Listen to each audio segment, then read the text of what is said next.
Ito, naglilinis na sasakyan ng amo kong babae. Wala sila dito na sa Petronas sa Nayapa Beach.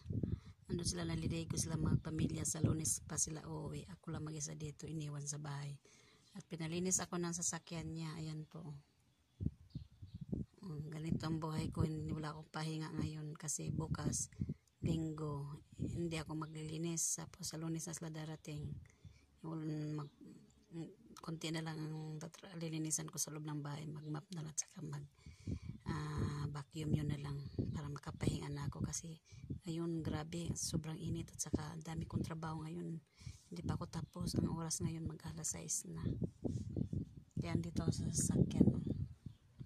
May trabaho ako dito. Yan. Ganito ang buhay ko dito ngayon. Napakatahimik. Yan. Sige po, bye-bye.